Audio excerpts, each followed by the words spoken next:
Hello, everyone. Thank you for joining us. We want to welcome everyone to the final event in the Revolution is Not a One-Time Event series, which is grounded in the work of Audre Lorde and organised by myself, Lola Olufemi, Che Gossett, and Sarah Shin in collaboration with Arica. Like I said, I'm Lola. I'm a Black feminist writer and researcher from London and the chair of this event. So I'll also be doing the housekeeping. So just a bit of housekeeping. We've got the mute function on so that we're not disturbed by latecomers, and we have the mute all.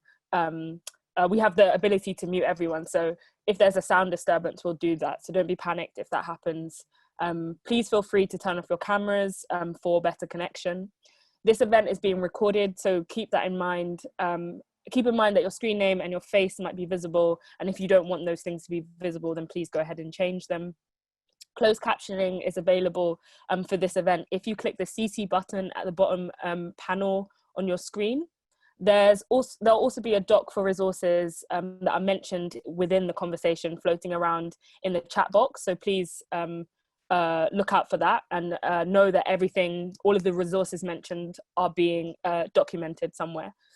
The audio from this event is going to be aired by NTS Radio in a couple of days, and the video is going to be archived by Arica and will be available for viewing after the whole series is over. This event includes a screening of Happy Birthday, Marsha. You should have received a link to the film in your Zoom invite. There'll also be a link floating around in the chat. The way the screening is going to work is after I've introduced all of the speakers, I'll ask people to click on that link in order to watch the film on your own devices to avoid any kind of technical disturbance, and so we don't have to share our screens. The film is closed captioned as well. Please don't close this Zoom tab that you have open. Just open another tab and input the link into the search bar to watch the film. It's around 15 minutes long, and so after the film has been screened, we'll all return to the Zoom call when we finish watching. So how this event is going to work is that we're going to have the screening first, and then we're going to have a reading from Adrienne, and then we're going to have a sound intervention from the Black Obsidian sound system. We'll have a bit of a conversation between all of us, and then we'll have some audience questions at the end, which will take about 10 minutes. We're hoping that this event will run for maybe an hour and 15 minutes. So I just want to say to kind of open up and begin our kind of discussion that abolition means the end of the world, an end to prisons, policing, an end to ideas of criminality and legality.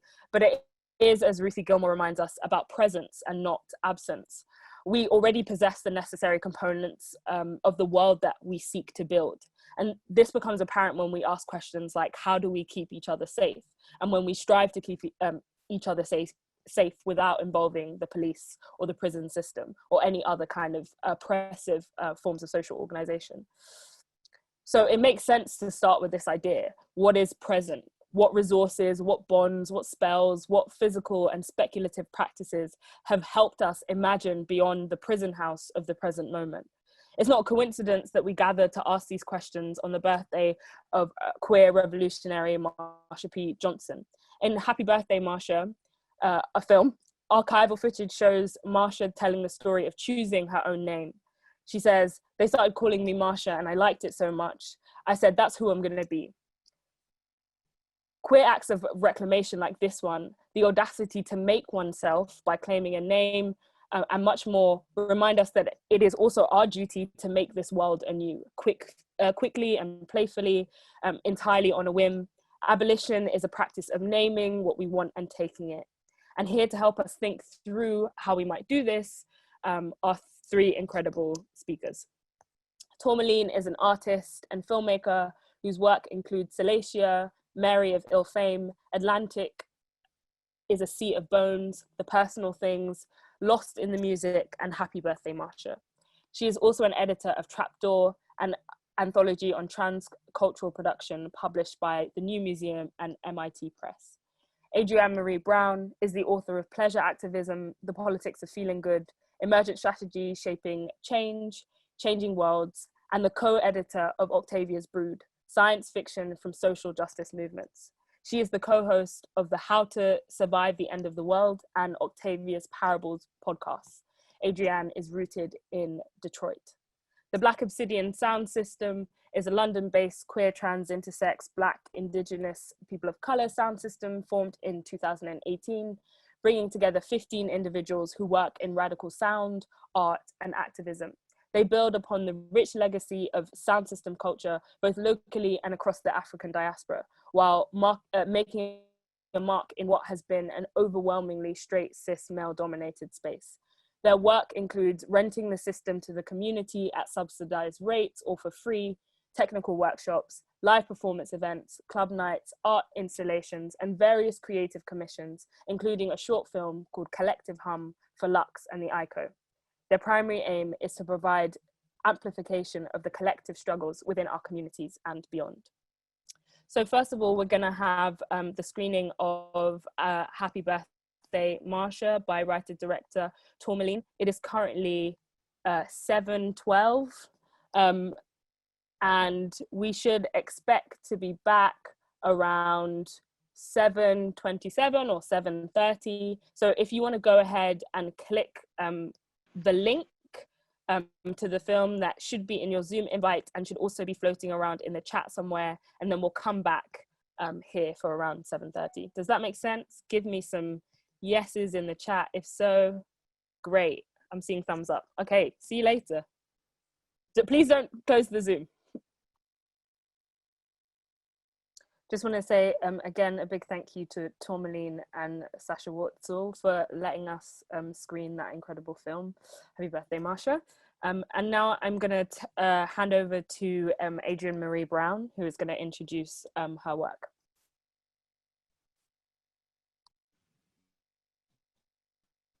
Thank you so much, Lola. Enjoy because I'm Virgo, as was very excited by the piece of the pancake.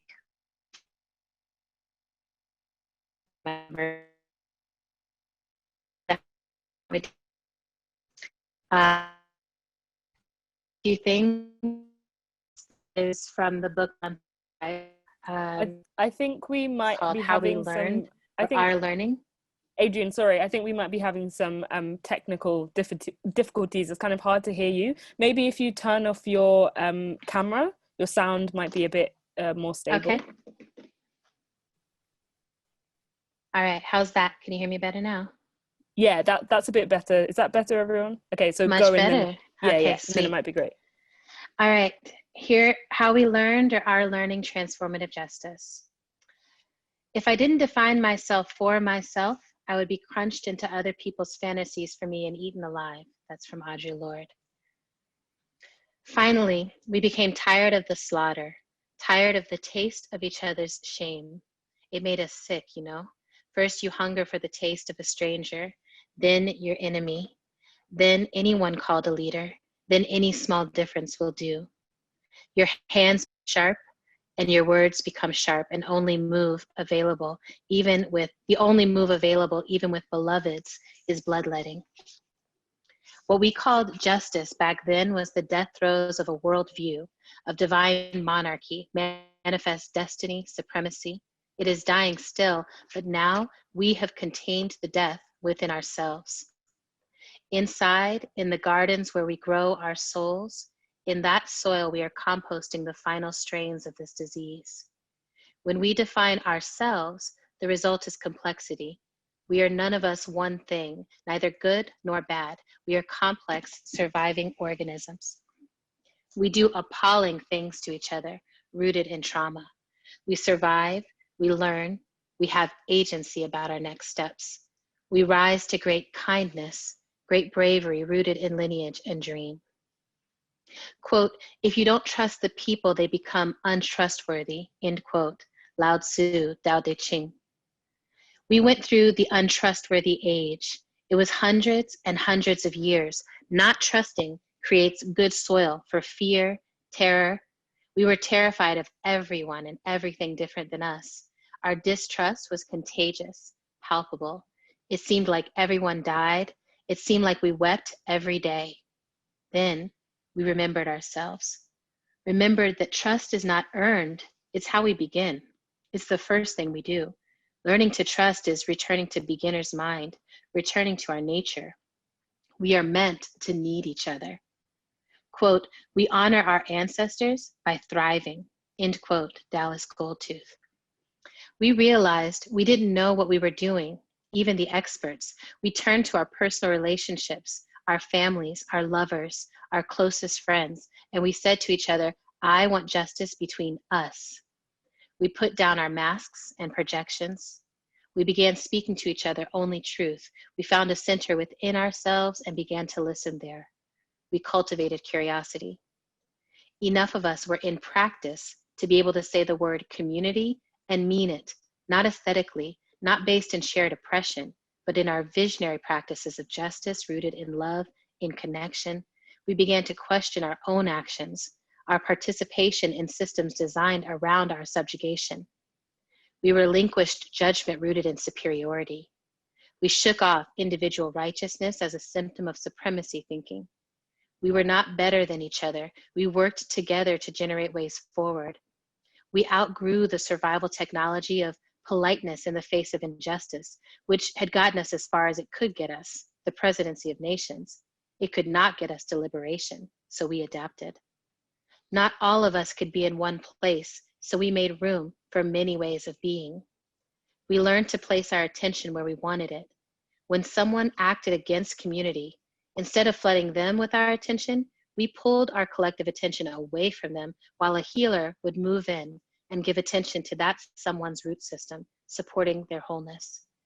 We learned what forgiveness lets us release and how to use that time to heal that which feels too painful to forgive.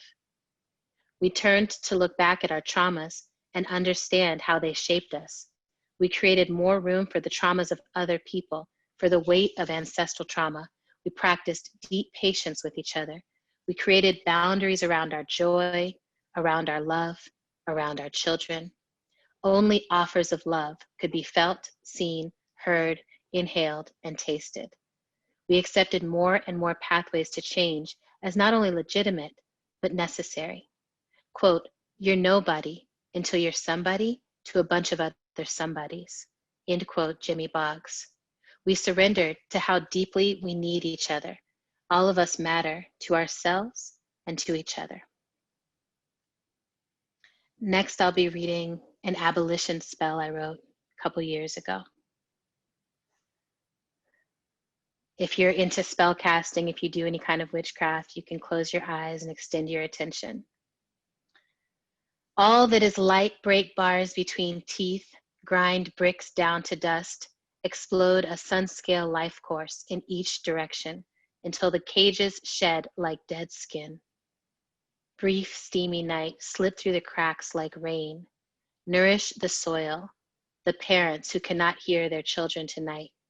And in the dreams of the babies, let them be held so they know to keep growing. Sun, sun, sun, let them grow up strong. One tree, two trees, forests that break the foundations of slave culture, burst the seams of prison walls, find home beyond the trauma of this night. All that is light, beam into the hearts of parents who would ever let a child, any child, scream in terror where they came for safety. Find the crack in the spirit and fill it with gold. All that is darkness, abolish ICE, abolish slavery, abolish prisons, abolish borders, abolish colonialism, abolish our addiction to punishing everyone who needs healing. Solstice come, solstice go, solstice come, solstice go.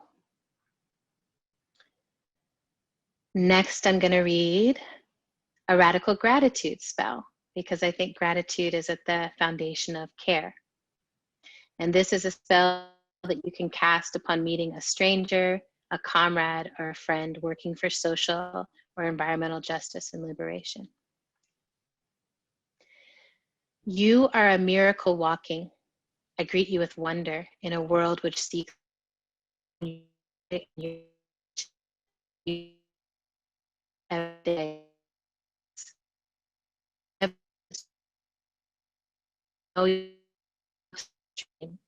And it is lonely. I want you to know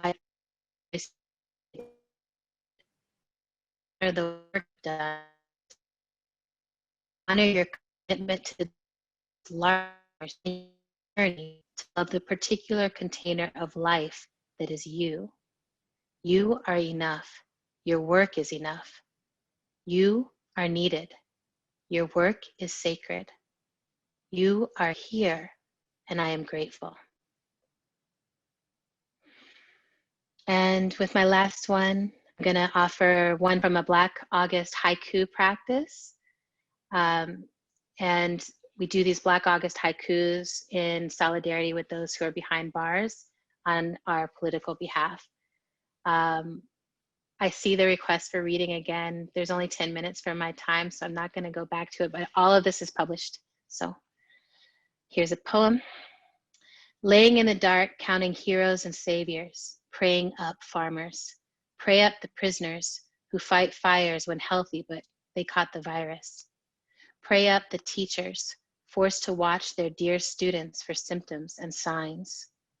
Pray up the nurses and doctors who toil, tired, no respite in sight. Pray up the parents mediating, meditating through kids' screams, loving through danger. Pray up the artists, creating for us, laughter, dreams, threading forward.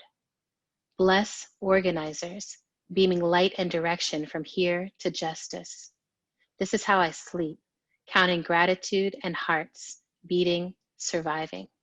Aren't we a wonder, harnessing a tomorrow? We won't surrender. And last one, another haiku poem. Black rest is sacred, time reclaimed, time indulged, time that is mine alone. We need time to cry, to hold ourselves, each other, and this too much world. Lay down in the dark of your own sweet mystery and wander, amazed. Particles of star, waiting to whisper pathways, beam into your black. Fill up your glass jar, press down the red dirt, water and seed your garden.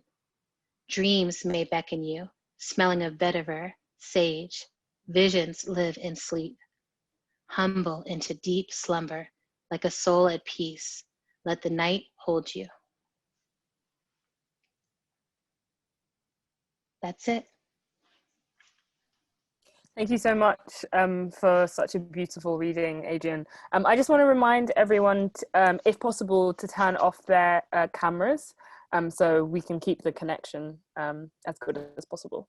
And now I'm going to pass over to Evan, who's kindly joined us as a representative of the Black Obsidian sound system, and they are going to contextualize the sonic intervention that the group has made. So Evan, if you want to go. Yeah, hi, can you hear me? Yeah, okay. So this piece is a collaboration between myself, Evan Ifekoya, and Melodramatics, who is also part of Black Obsidian Sound System. And so with this work, I mean, we think of it as a meditative elemental soundscape, and I would add that it draws on the key codes of our name, so Black Obsidian Sound System, and also our process. So that's what I'm going to say.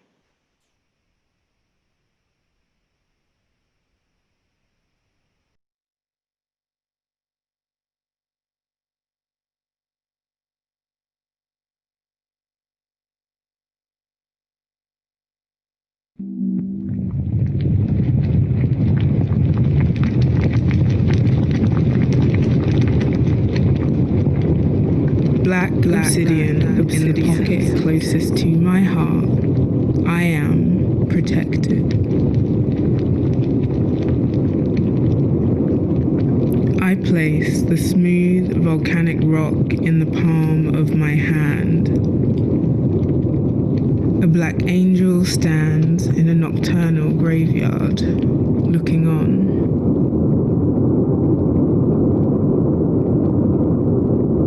Black obsidian. Become aware of your breathing. Notice the influx of air through your nostrils. Allow your belly to expand. Hold for the count of 1, 2, 3. Feel your stomach contract as you breathe out through your mouth. 1, 2, 3. Acknowledge any anger, pain, or suffering you might feel. I gaze into the glossy surface of the stone just long enough to reveal the source of my distress, obsidian. Transitions, no matter the context, are a political moment. A chance to detach from weighted positions. A chance to be moved.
Visualize any energy or beliefs that no longer serve you. Visualize them draining a black obsidian, washing into and becoming one with the sea, leaving you restored, cleansed, and whole. What am I afraid of? What am I afraid of? What am I afraid of? What am I afraid of? What am I afraid of? What am I afraid of? I am safe. What am I am grounded. I am safe. I am grounded. Acknowledge any anger, pain, or suffering you might feel. 1, 2, 3. A black hole is the result of immense light. You are that same light. Because blackness is not mere absence, but rather an abundance.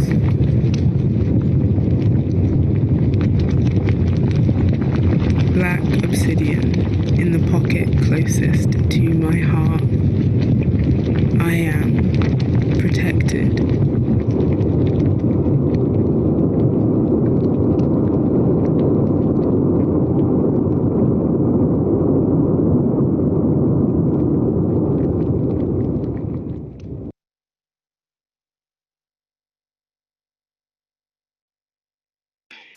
Sorry, can I just wait? Can I just say something? Because the sound quality on that it was unfortunate. So I just want to say, please listen to the playback, because hopefully that will be the original file, because quite a lot of the sound textures and qualities were lost there. I just want to say thank you so much, Evan and Melodramatics, for that incredible and meditative piece. Please do, listen back to the audio file to get, as Evan said, the like real textures. But from what I heard, that was honestly beautiful. Thank you so much.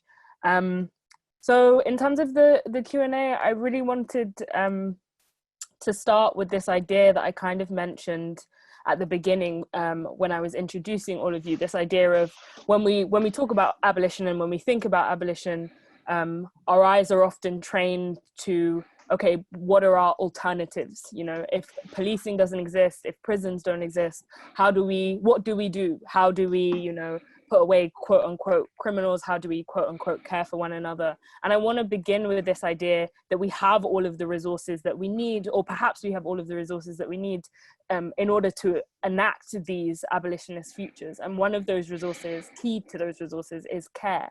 So I wanted to ask all three of you, how do you understand radical care as part of the abolitionist project, as a way that we might keep each other safe, as a way that we might deal with and think through harm, especially in instances of transformative justice, and what is the potential contained in radical approaches to care and community for all of you?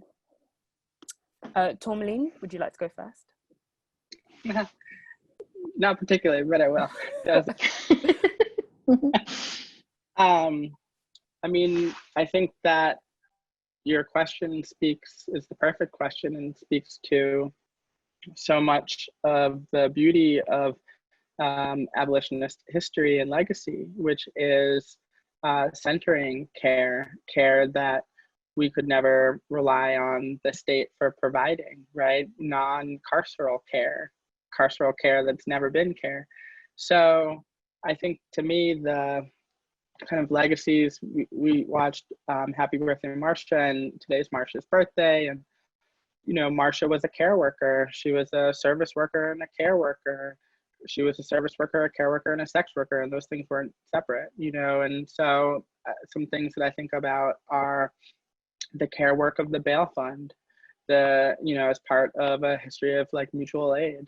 And Marsha was really instrumental in setting up bail funds for like trans, non-binary, gender non-conforming people of color here in New York, where I'm zooming in from.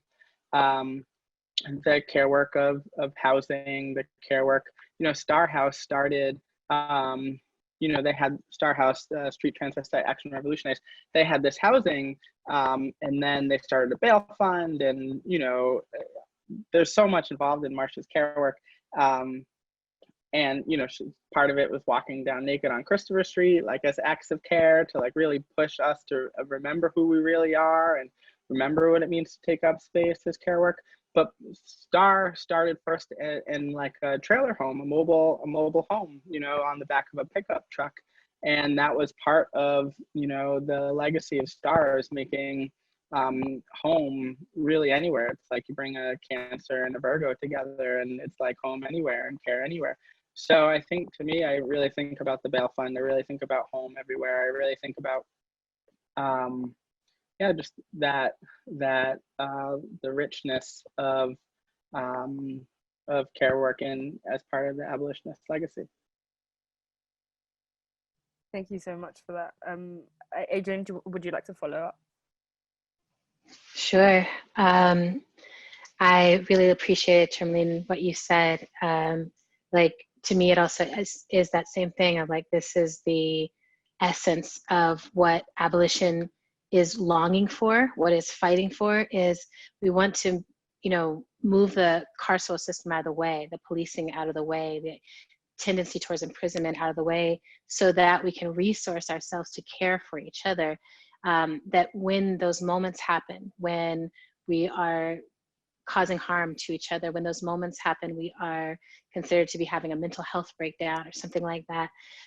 Right now, that is something that the police jump in the middle of. And so often, instead of receiving care, we receive punishment. We're isolated away from community instead of embraced and surrounded by community. And right now in the US, this call is for defunding the police. And, folks are like, what? But I'm like, the idea of it is actually so brilliant because it acknowledges that we've had a huge time to invest in carceral state and it's not working. We're not safe. We're not taking care of each other. We don't have the abundance of resources and time liberated towards being able to attend to each other. And so many of the alternatives are literally, we want to be able to move this money over so that we have people who can mediate and we have people who can come in when someone's having a breakdown, and we can have a redistribution of funds so we don't have such a huge gap between those who have and those who don't have, which that tension alone creates so much of the harm. And care shouldn't be a commodity. So all the framework, all the conversation about abolition to me is about anti-capitalism and reclaiming care from the realm of commodity, where you're paying someone to care for you, you're paying systems to care for you, you pay systems to care for your parents, you pay systems to care for people you don't want to see.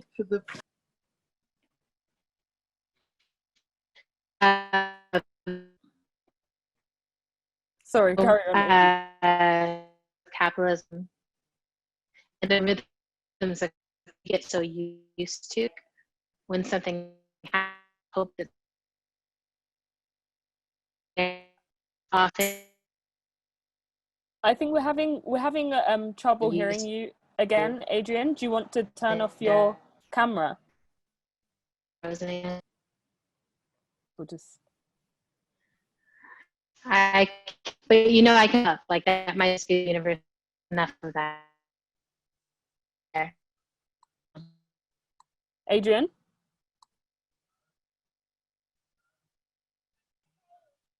Evan, do you want to? Yes, I was up there.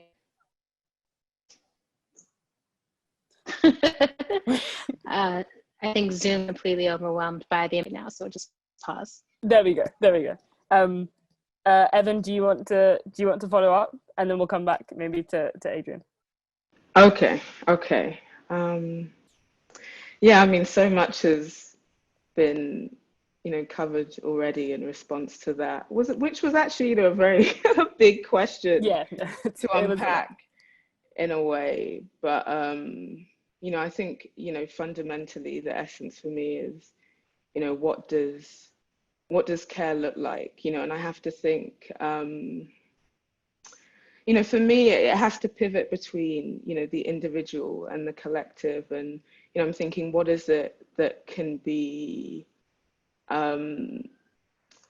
offered around that term? And actually, I think about care as also being, because I think we talk about care in relation to, you know, the redistribution of resources, mutual aid, you know, our bodies and our beings and relating to each other in the world, but not so much our kind of our spiritual bodies in a way. And, you know, I think with, you know, if I think about, you know, the work that that WeBoss just presented, I think, you know, part of that was really trying to tap into our spiritual bodies, and, you know, how can the project of care be also one of caring and attending to our spiritual bodies. And I think, you know, in all the works that have come up so far, I think there have been kind of hints towards that, you know, how we do attend to that body. But I think for me, it's definitely something I want to zoom in and focus in and unpack a bit more, because I also think, you know, the abolition project is a spiritual project as well. Like, I think it also has to happen on that or within that realm. Yeah, I think that's all to add there, really. Thank you so much for that, Evan. And I'm thinking in kind of relation to what everyone has said about a line that really struck me and what Adrian read, which is we're meant to need each other. And I think that speaks to what the impulse around care is attempting to do in terms of the abolitionist project. I really want to ask kind of two questions. In thinking through and rethinking care and kinship, I want to ask all of you, in the work that you do, and in, you know, your various collectives, in the collectives that you're part of, how can creative practice help us build new forms of kinship outside of this idea of the rigid nuclear family? So outside of this idea that we only belong to a singular kind of compartmentalized unit. And how has, you know, working collaboratively shown you that actually kinship can be far greater and much more expansive, and can maybe offer us much more when we begin to think about each other as owing one another something, if that makes sense. If we take seriously what we owe to one another, how does that help us think about kinship? Adrian, do you want to start? And maybe keep your camera off and we might be able to hear you. Yes, I'm here. Can you hear me now? Okay, yes, beautiful. So a few things leap to mind for me. One is, some of you have maybe known this from me before, but I believe that all the organizing we're doing is actually science fictional behavior, imaginative behavior. And I think it is in community that we begin to imagine something other than what we are currently existing in. And if we don't imagine it, we get caught inside of just fighting for what we're told is politically possible right now, today, which is, of course, not our liberation, because the systems that exist now do not benefit from our liberation. They benefit from us staying inside of them. So for me, I'm very excited about the relationships I'm in that are creative relationships and co-creating relationships, where we are in acts of radical imagination on purpose together.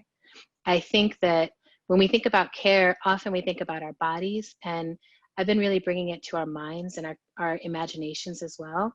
That I think part of my responsibility when I love someone is to make sure that their imagination is intact, is to make sure that they still can dream a future for themselves.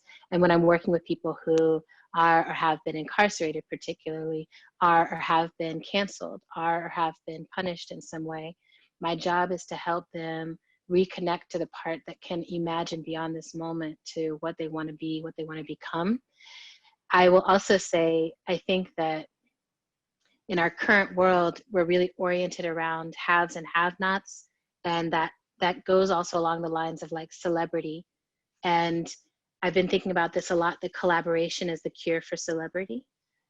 So that as an artist, when you go to create, even if you are moving in a solitary way, that community, moving in community, being accountable to community, co-creating and co-envisioning worlds together is one of the ways you don't end up isolated and disconnected from the world, which is, again, one of the things I think capitalism does to art, is you're struggling to succeed, and then when you do, suddenly you're out of touch, like Kanye. So it's like, you know, I don't know what his collective form would look like, but I know for me, it helps to create and then be in the Black Organizing for Leadership and Dignity crew, where we're all sharing our haikus of abolition together. It helps to create and then be a part of the Emergent Strategy Ideation Institute, where we are visioning how do we practice transformative justice in our communities in real time, and continuously caring for ourselves inside of that, that our bodies, ourselves, our spirits have to be intact, is so that we can be in right relationship with each other, that we can't treat ourselves like trash and then expect to lead anybody else to freedom. So there's a lot of it that is that connecting, caring for myself, caring for relationship, caring for the space that I co-create with others, and caring for my creativity and our creativity itself. Thank you so much for that, Adrienne. We've Thank you. temporarily lost Tourmaline, so I'm going to go to Evan with the hope that she will appear. Okay, yeah. I mean, well, you know, Black Obsidian Sound System kind of is a, you know, kind of material and physical example of that. You know, it started as, you know, its life began as part of an exhibition that I conceived of. And yeah, it was something that I'd been thinking, imagining, dreaming for, you know, a few years prior. And, you know, I was in a position where I had access to a set of resources, you know, monetary resources. And, you know, I simultaneously saw a need within my community. And so, yeah, as a result of that, you know, as being an artist who works in sound, I was like, well, you know, why use an existing sound system when actually this could be an opportunity to create one? So, you know, the exhibition that was amplified through this sound system that was built, you know, with members of the community, and now I've actually kind of pulled it out of, you know, it's not a work that's exhibited now, so actually it doesn't really exist as an artwork anymore. It actually now exists as a community resource, and we do, you know, as the bio sort of said, we do exist in multiple spaces, but, you know, I kind of very much, the thinking was always around decentering art as an object and thinking, yeah, how can art be something that lives with and is for and sustains people?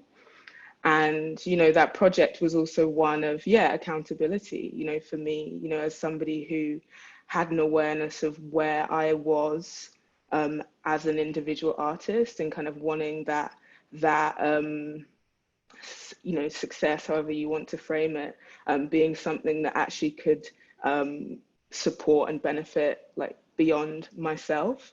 And also, you know, as things like Adrienne was saying, it was also a desire to decenter myself as an individual artist, you know, and yeah, also, yeah, what it is to be in community, in collaboration, in partnership, and, you know, all the joys and difficulties and challenges that come with that, and it to be a kind of living, breathing, and existing thing in the world. You know, I like to, I mean, I'm sure the question's going to come up, but, you know, for me, I think, you know, I think previously I've really identified with the word speculative, but I actually now think of my work as prophetic, you know, because I think that actually, and this project is one that's prophetic, and I like to think about that word. I mean, words are very important to me, but I think with that word, there's something about taking the dreaming, the thinking, the desire, and actually kind of imbuing it with a power that this will come to be, you know, this will manifest and exist, and that I have and we have the power to will that into being. And that's also really part of the Abundance Project as well for me. But I'm gonna leave that there. Is Tourmaline back?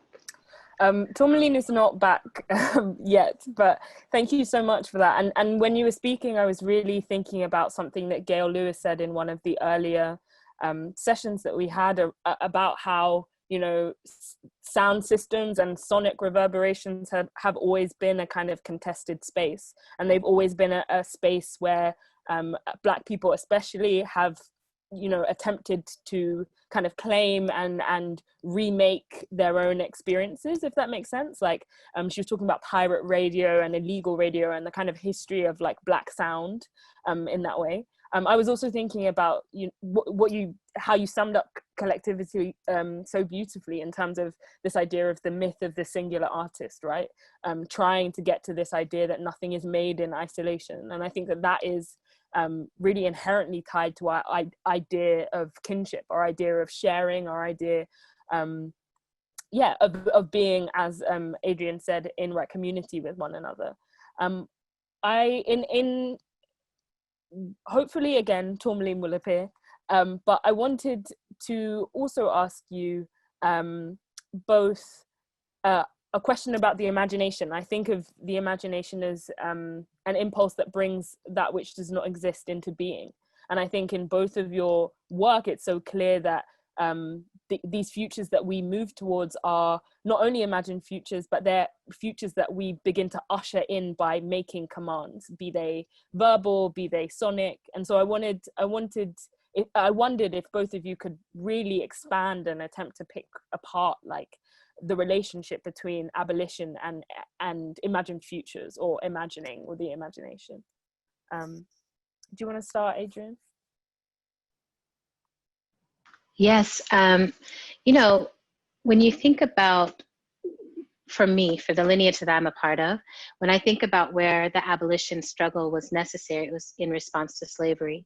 And when I think about what slavery wanted me to know, wanted my people to know, wanted my lineage to know, was that we should be silent and live inside of someone else's imagination.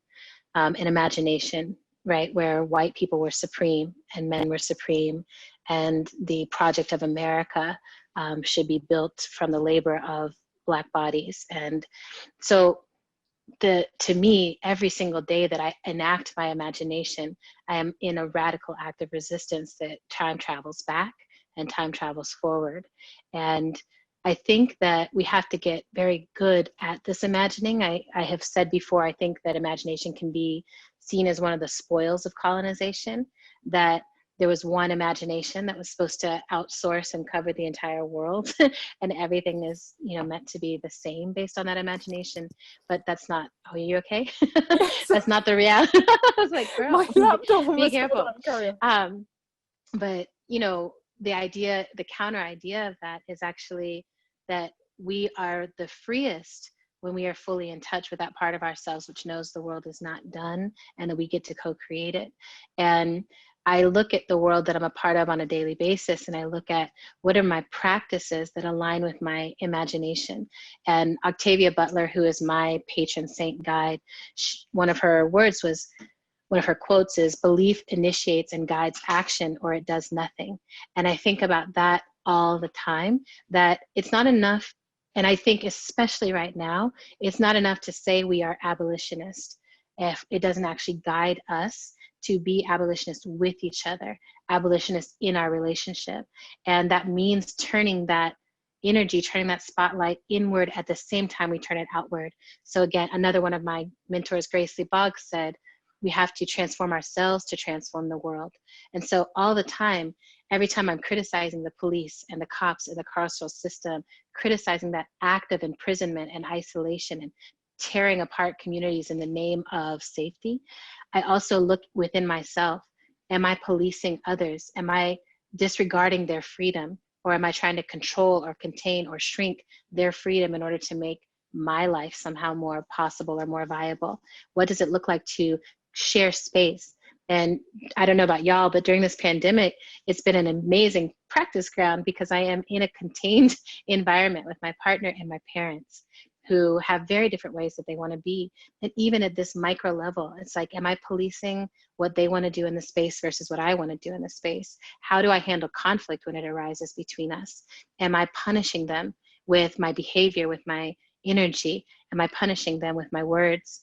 Am I gossiping? Am I, like all of those ways, those small ways, we can start to catch ourselves and to say, how do I want to be? Again, not towards perfection, but towards loving kindness, towards care, towards being in an interdependent relationship with each other. I recognize how much it makes a difference if my energy is right, and if my energy is actually a liberation energy. If I bring that into the space, we all have more room to coexist. And I think that's what we're meant to be doing on this planet, is tearing down the bars, tearing down the broken parts, beginning to believe that liberation energy can serve all of us, not just some of us, every single person. And that if someone is totally out of line with that, then it's like, who are the healers, and how do we activate and multiply the healing energy in the world to meet the amount of trauma that has built up over the centuries of the human experiment. So, yeah. I thank you so much for that, Adrienne. I want to bring in Tourmaline here because we have her back. Oh, she's back. Welcome back, Tourmaline. We missed you. We were just talking about the kind of link between the imagination and the abolitionist project, the imagination and the work that you do, and whether you could maybe just talk about, for you, what radical imagining means and what it is, and how it informs your kind of practice. But I also wanted to ask you about queerness and the role of kind of like queer life in the abolitionist project, because I think when we look to kind of examples of communities of care or infrastructures of care where the state of dispossessed people that the state has kind of abandoned, queer life is always that model, in my opinion, because queer people have never relied or have never had the luxury of state protection, and so they have always kept each other alive. And so often I think that isn't kind of explored enough or picked up on enough. So I would love if you could elaborate on kind of both those points. That was a very long preamble. I hope you remember what I said.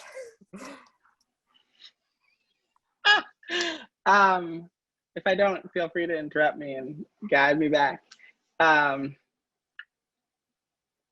So the first part was about imagination, and to me that's really been central to my practice, and my practice as not separate from my like entangled community practice, which is to look at a landscape that leaves us asking for more of something and then imagine what that more could be.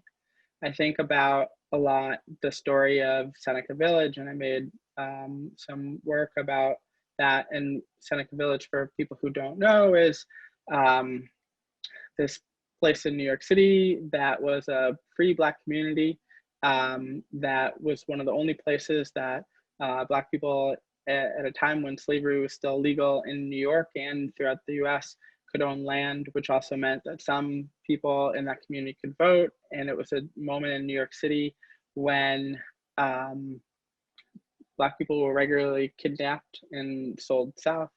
So Seneca Village operated as and existed as a kind of maroonage, like sanctuary refuge space.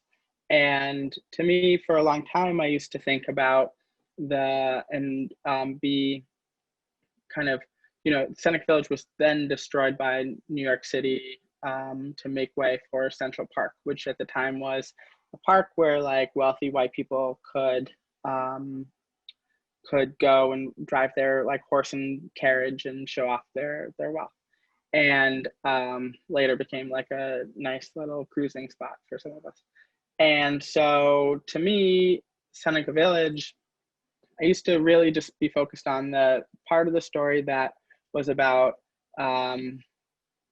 what happened about the loss, the real important to name loss of a space that was so important to Black people at the time, right? A space for imagining freedom. So I would talk a lot about how the city and the state kind of came in and destroyed it.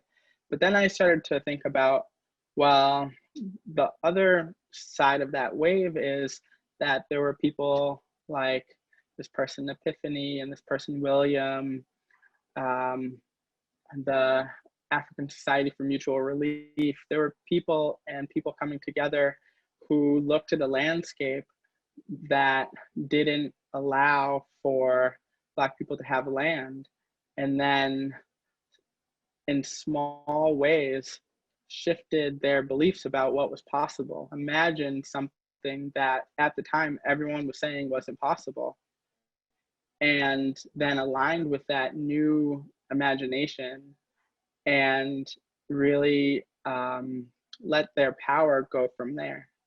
And to me, I think that's the kind of legacy that I am so deeply indebted to, which is a kind of imagination of of looking at a landscaping and allowing us to imagine more, and then moving in the direction of that more.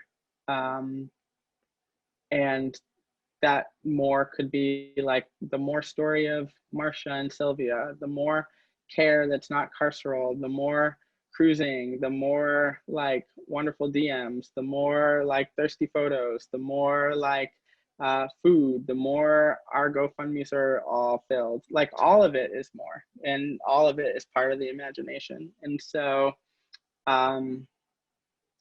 yeah, I think to me, that's where I'm at with that question. Thank you so much. Evan, do you want to come in on that and kind of build on what's been said in terms of the imagination? I really like this idea of the prophetic as an extension of the speculative. So maybe you could continue talking about that. Yeah, I mean, again, I'm like, you know, what to add when, yeah, so much has been brought up. But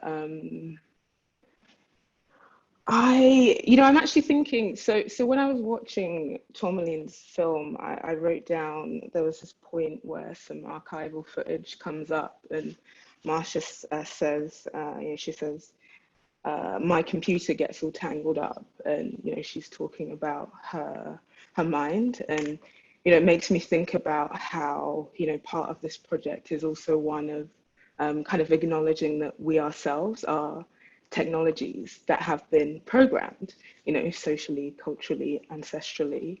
And so part of our work is one of deprogramming and deconditioning, and, to then kind of allow a kind of spaciousness to get to that space of, manifesting, imagining, prophetizing in a way that is maybe kind of gets beyond maybe some of the stuff that can kind of get in the way of that, as in our